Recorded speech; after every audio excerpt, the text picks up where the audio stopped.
You are about to embark on a study of the branch of computer science theory known as automata theory or language theory.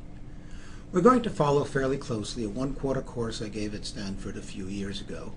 Its traditional number is CS154. This theory plays an important role in computer science. I am aware that many students don't see the importance of a mathematical approach to CS. The feeling is, just let me near a keyboard and let me code. It's quite common. In this introductory video, I'll try to give you some reasons why you should learn the material contained in the course. A number of years ago, Stanford took a survey of its graduates 5 years after they got their undergraduate degrees. What they wanted to find out was whether Stanford was teaching stuff that they actually used in their jobs. So computer science graduates naturally cited our introductory programming courses as the one they used most. No surprise here. Next came our sophomore level courses covering basic data structures and algorithms and systems software. Again, no surprise. But after the required courses, we found that CS154, the automata course on which this set of videos is based, was second after the database course. It was cited by 3 times as many as cited the introductory AI course, for example. So I want in the next few minutes to try to explain what it was about automata theory that impacted what our former students were doing in their professional lives. So let's see some of the ideas we're going to learn about in the course and how they appear in practice. One very commonly used idea is the regular expression, a simple notation for describing many of the patterns that arise naturally in practice. Many pieces of software that you might find yourself working on in the future need a simple input language to describe patterns. So you might well find yourself implementing some form of regular expressions. For example, many Unix text processing commands use a variety of regular expressions. This expression describes a line of text that has a letter A followed by any number of characters followed by the letter B. For a more modern example, the XML document markup language invites us to describe the structure of documents by a DTD, or document type definition. The DTD language consists of descriptions of elements such as the example given here. A person element consists of a name element, followed by an address element, followed by any number of child elements. Finite automata are another topic we'll see early on. They are, in fact, the way regular expression-based languages are implemented. They also have been used for decades to model electronic circuits, and in particular to help design good circuits. They have also been used to model protocols, and we'll give some examples later in this course. Especially, finite automata underlie the body of techniques known as model checking, which has been used to verify the correctness of both communication protocols and large electronic circuits. Another important aspect of the course is the context-free grammar. These are used to put a tree structure on strings, typically text strings, according to some recursive rules. They are an essential for describing the syntax of programming languages and are a part of every compiler. They also play an important role in describing the syntax of natural languages and are used in software that does machine translation and other natural language processing. And the DTDs we mentioned in connection with regular expressions are really context-free grammars. It is the single rules of a DTD that look like regular expressions.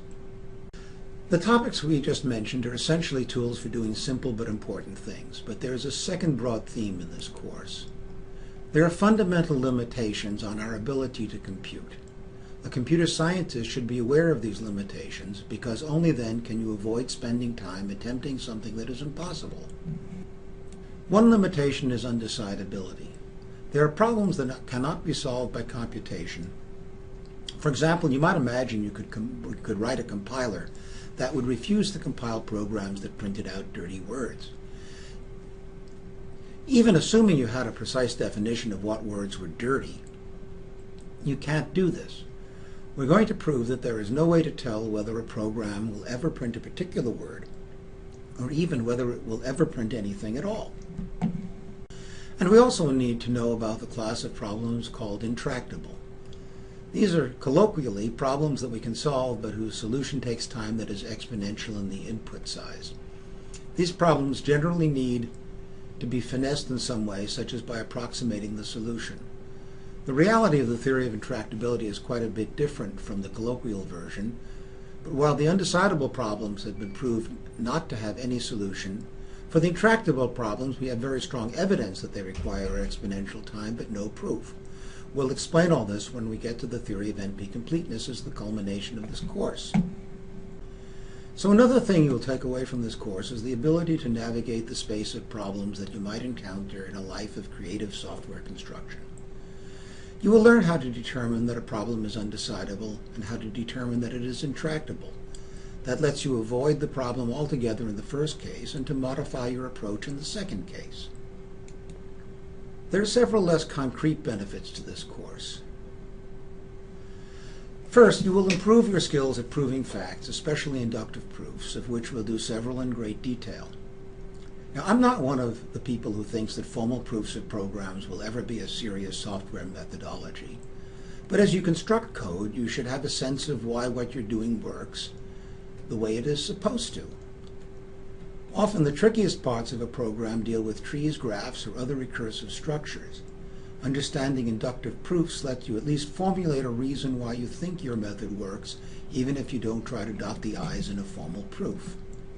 We're also going to learn about a number of important abstractions: finite automata, regular expressions, context-free grammars, and varieties of pushdown automata and Turing machines. Some of the essential parts of this course are proving equivalences among the models. That is, any example of one model can be simulated by some instance of another model. The process of simulation across models is essentially the same as the modern approach to programming in layered abstractions, where you write programs at one layer using the primitives of the layer below. At Stanford, I found that a number of people taking the automata course were not computer scientists at all, but were mathematicians by inclination. That's cool. Welcome to those of you out there. I probably won't do things quite as formally as you would like, but more formally than the typical computer scientist likes. However, be warned that some in the past have found the subject sufficiently interesting that they saw the light and made major contributions to computer software. A case in point is Ken Thompson, the fellow who gave us Unix. Before doing Unix, Ken developed an interest in regular expressions and saw that they were an important part of a text editor. He worked out efficient ways to compile regular expressions into programs that could process text, and his algorithms are an important part of what we teach about the subject today. It should be no surprise that regular expressions form an integral part of so many Unix commands, and that these commands give more flexibility and power to Unix users than did those of earlier operating systems. Another interesting case is Jim Gray. Jim, before his mysterious disappearance, gave us many important ideas in the database field, including two-phase locking for concurrency control, for which he won the Turing Award. But I knew Jim when he was a student at Berkeley, and I was on leave there for a brief period. He did a thesis on two-way pushdown automata. We're not going to talk about them. They turn out to have been a backwater of the theory, and I'm sure Jim would agree. But they are related to ordinary pushdown automata, which we will talk about in connection with context-free grammars.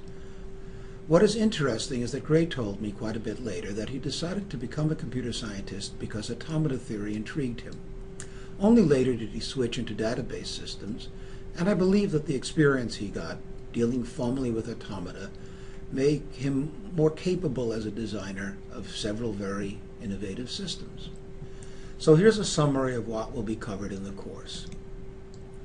We'll start off with what are called regular languages. A language is just a set of strings, for example, the set of character strings that are valid Java programs. The regular languages are exactly those sets of strings that can be described by finite automata or regular expressions. This discussion will also introduce the important concept of non-determinism, machines that can magically turn into many machines that each do something independently but with a coordinated effect. This model of computation is fanciful, to say the least, but we'll see it plays a really important role in several places, including design of algorithms and in understanding the theory of intractable problems. We're then going to turn to properties of the regular languages. These properties include the ability to answer certain questions about finite automata and regular expressions that we cannot decide about programs in general. An example would be to tell whether a device makes an output in response to even one input. You can't tell for programs in general, but you can for finite automata. It is this tractability, our ability to understand what simple formalisms like finite automata or regular expressions do, that make them so very valuable when they can be used. We're also going to talk about closure properties of regular languages. For example, the union or intersection of two regular languages is also a regular language. The next big topic will be context-free languages. This is a somewhat larger class of languages than the regular languages, and they enable us to do things that you can't do with regular languages, such as match balanced parentheses or XML tags. We'll talk about two ways to describe such languages. First, by context-free grammars, a recursive system for generating strings, and then by pushdown automata, which are a generalization of the finite automata that we'll use for regular expressions. We'll then repeat our examination of decision properties and closure properties for this larger class of languages. Many of the things we can tell about regular languages that we cannot tell in general, we can also tell about context-free languages. But there are unfortunately some exceptions. Similarly, many of the operations under which regular languages are closed also yield a context-free language when applied to context-free languages. But again, we lose some operations. For example, context-free languages are closed under union, but not intersection. Next, we take up the largest class of languages that we can reasonably say can be dealt with by a computer, the recursively enumerable languages. We also look at the smaller but important subset of the recursively enumerable languages called the recursive languages. These are the languages for which there is an algorithm to tell whether or not a string is in the language. We introduce the Turing machine, an automaton in the spirit of the first kinds of automata we meet, finite and pushdown automata. The Turing machine is, however, much more powerful than either of these. In fact, it is as powerful as any model that has ever been thought of to answer the question, what can we compute?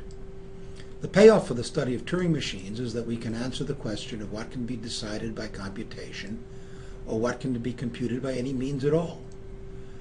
We shall develop tools for showing that certain problems cannot be decided, that is, answered by a computer. The example we already mentioned, does a program print a dirty word, should give you an idea of what we can achieve. Finally, we're going to cover the theory of NP-completeness. The critical question is, what can we do with an algorithm that runs in time that is some polynomial in the length of the input? It would be lovely if we could distinguish between problems whose best algorithm took, say, n cubed time from those that could be solved in, say, n squared time. But no theory has ever been devised to be that precise for general problems, although the best running time for some problems is known. Fortunately, we can learn a lot by dividing problems into those that can be solved in some polynomial amount of time from those that apparently require exponential time. We'll give you the tools to do this, and Turing machines are the tool you need to build this theory, as well as the theory of what can be computed at all. This course follows the third edition of the textbook I wrote with John Hopcroft and Rajiv Motwani. You do not need to buy this book. The homeworks and exams will all be based on what you can learn by observing the slides and listening to my commentary on the slides. Okay, the following is optional and depends on what we decide to do about the page references in the homeworks. You will, incidentally, find as you do the homeworks that there are explanations when you make a mistake.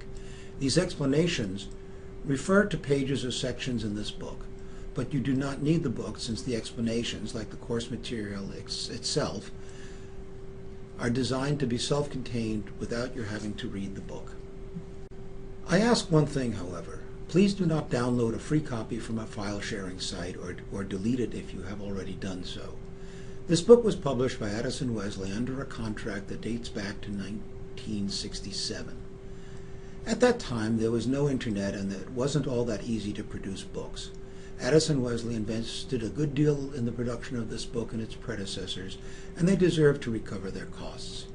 It is stealing to download a copyrighted work without paying. There's no two ways to look at it. Admittedly, the world has changed, and recently I have started to put books on the web for free, download from my own Stanford web pages. You are welcome to what is freely given, but please do not take what is not offered gratis.